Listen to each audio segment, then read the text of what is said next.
नमस्कार, मैं हूं प्रतीक चौधरी और आप देख रहे हैं संवाद वाला। हमारे साथ जुड़े हुए जेएस भदौरिया साहब सैनिक जीवन नाम का जो यूट्यूब चैनल है वो चलाते हैं। और मैं भदौरिया साहब की एक बात बता दूं कि ये जो डेली की जो डबल डोज मिलती है सैनिकों को खबरों की, वो आप लोगों के लिए यही भदौरिया साहब लाते हैं। सर, स्वागत है आपका। Thank you Prateek. सर, जो रेल रोको आंदोलन है वो सफल है एक तरीके से। अगर हम देखें तो उसका जो इम्पैक्ट है वो क्या इम्पैक्ट पड़ा है?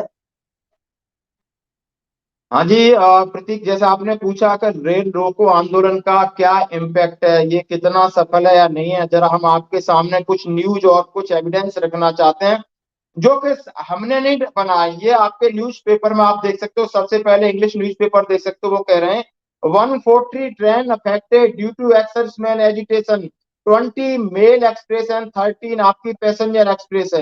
यानी आप आइडिया लगा सकते हो, आपकी इंग्लिश की न्यूज है। और जितने आपके इंग्लिश जो पेपर है, मैं आपको बात कर रहा हूँ, द इकोनॉमिक टाइम्स हो, चाहे आपका एनडीटीवी हो, जागरण हो, ईटीवी हो, डेली न्यूज रिपोर्ट हो, अमर उजाला हो, जागरण हो, दैनिक भास्कर हो, प्रमुखता से मैं आपके सामने एविडेंस रख रहा हूँ कि हर एक ने इस खबर को प्रमुखता दी है।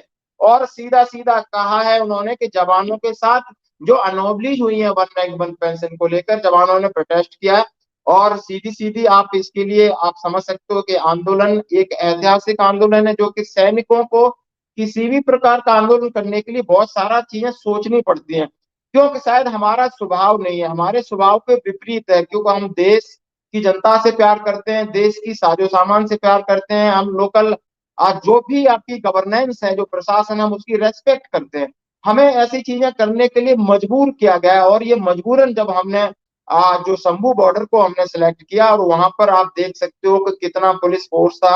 वहां के मुख्यमंत्री जी ने सैनिकों को बुलाना चाहा, लेकिन हमारे सैनिकों ने सूझबूझ का परिचय दिया कि हमें आपसे कोई शिकायत नहीं, हमें चाहिए माननीय राष्ट्रपति जी और माननीय प्रधानमंत्री, रक्षा मंत्री, जिससे सीधा हमारा संवाद हो सके, हमारी बातों को सुना जाए, समझा जाए। माना न माना अलग बात है। हमने इतनी सी रिक्वेस्ट हम राज्यपाल जी से फिर मिले और इन लोगों ने अपना ज्ञापन दिया है। तो ये बहुत बड़ी चीज है सैनिकों के लिए। क्या इस चीज के बारे में आपको कोई जानकारी है कि जो राज्यपाल महोदय हैं उनसे उनकी तरफ से मतलब क्या पॉजिटिव रेस्पॉन्स था, या फिर जो रेस्पॉन्स था, जो घालमेल वाला जो रेस्पॉन्स होता उस तरीके का था? नहीं, बिल्कुल पॉजिटिव रिस्पांस था जब उन्होंने बुलाया है और सर, सैनिकों आप से। थोड़ा सा पीछे होके बात करेंगे? हाँ हाँ, बिल्कुल बिल्कुल, जी। लगभग जैसे मैंने आपको बताया कि 9 सैनिक, यानी 9 भूतपूर्व सैनिक गए, सबका सैनिक संघर्ष कमेटी के थे, और भी दूसरे जो इस एजिटेशन में शामिल थे उनके जो पदाधिकारी गए, और उनसे अच्छी तरह बात हुआ है। और ये भी कहा है कि हमारी मजबूरी है और हमें ये चीज चाहिए। और सीधी सी बात है, एक बात बताओ, जब मैं ये कह रहा हूँ कि मुझे पैसे चाहिए, नहीं, मुझे तो सम्मान चाहिए। और आप 3 रिटायर्ड जजों की एक डिमांड है कि आप उन्हें डिटेल कर दीजिए, और जो भी दूध का दूध पानी का पानी है, जो भी जुडिशरी हमें डिसीजन देगी, हमें स्वीकार है। हमें तो कोई दिक्कत ही नहीं, कोई आपत्ति नहीं। हम तो ये कह रहे हैं, हम गवर्नमेंट का सपोर्ट कर रहे हैं। अल्टरनेटिवली आप ये सोचिए, 70,000 करोड़ का रक्षा मंत्री जी ने आज से 8 दिन पहले बयान दिया था, तो हम बात कर रहे हैं कि भाई 70,000 करोड़ का एक ऑडिट ही करा लो कम से कम। क्या जो पॉलिसी थी आपने बनाई थी, कहीं उसके दाएं बाएं गया है? हमें जो चीज मिलनी थी नहीं मिली, हम उसके लिए जा रहे हैं। हम सरकार को अपनी बात समझाने की कोशिश कर रहे हैं, और सरकार ये मानेगी 100%। जी। सर, इसी तरीके का जो आश्वासन है वो दिया गया था नवंबर 2022 में, शायद 14 नवंबर को या 20 नवंबर को। तो जो 2 नवंबर 2022 में भी जो आश्वासन है वो दिया गया था। क्या जो आश्वासन है उसी से सैनिकों का जो काम है वो चल जाएगा? नहीं, आश्वासन से नहीं चलेगा। इसलिए तो हम कह रहे हैं कि हमें जुडिशरी कमेटी चाहिए। हमें नेताओं के आश्वासन से कोई बात नहीं बनने वाली। कोई मिनिस्टर हमें कह गया और उसने आश्वासन दे दिया, आश्वासन तो लगातार दिए जा रहे हैं। जिसको हम जाकर के ज्ञापन दे रहे हैं, सारे आश्वासन ही तो दे रहे हैं, वो आरोपी नहीं दे रहे हैं। हमें वो आरोपी चाहिए। हम आप समझ सकते हैं कि नेताओं की कोई ना कोई चाल रहती है, या इनकी कोई ना कोई मजबूरी हो सकती है।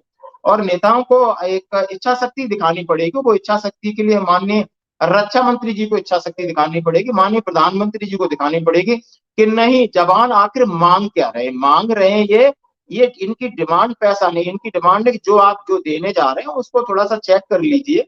और हमारी डिमांड है कि 3 रिटायर्ड जज है, उनसे चेक करा लीजिए। और हमारी बातें सुन लीजिए, सरकारी पक्ष को भी सुन लीजिए, समझिए पॉलिसी, उसके हिसाब से निर्णय दिए। इससे मिनिमम क्या हो सकता है? और इसमें देने में क्या, इस तरह देने में सरकार के पास कोई हर्ज नहीं होना चाहिए। लेकिन सरकार शायद कुछ और सोच रही है। सरकार जरूर मन में कुछ प्लान है, वो शायद देर सवेर आम चुनाव से पहले आएगा। मैं आपके सामने डिक्लेयर कर रहा हूँ कि आम चुनाव से जैसे ही आपका आचार संहिता लगेगी, उससे पहले सरकार बहुत चालाक है, सरकार सब समझती है। सरकार जो चुप है उसकी बात समझ सकती है। तो हम तो चिल्ला रहे हैं, हमारी बात सुन भी रही है, समझ भी रही है और मानेगी भी, मुझे पूरी पूरी उम्मीद है भाई। जी सर, अभी जो इससे रिलेटेड जो बड़ी खबर है, जो लेटेस्ट खबर है, वो आपके पास में क्या है?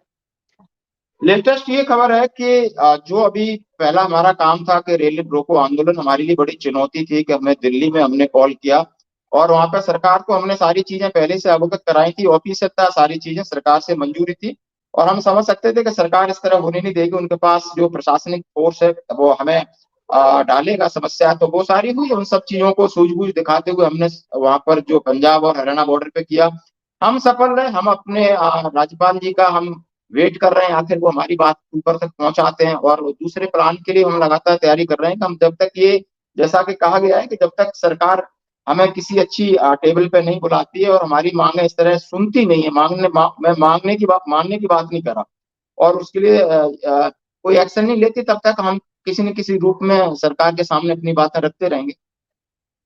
जी सर, एक अंदर की बात ये है कि जो गवर्नर साहब हैं, उन्होंने खुद ने कहा है कि मैं 1-2 दिन में दिल्ली जाऊंगा और आपके लिए जो भी बेटर, जो भी मैं वहां से ला सकता हूँ, मैं आप लोगों के लिए लाऊंगा हाँ और जो बिल्कुल, ये आपकी बात सही है। मुलाकात है वो मैं करवाऊंगा।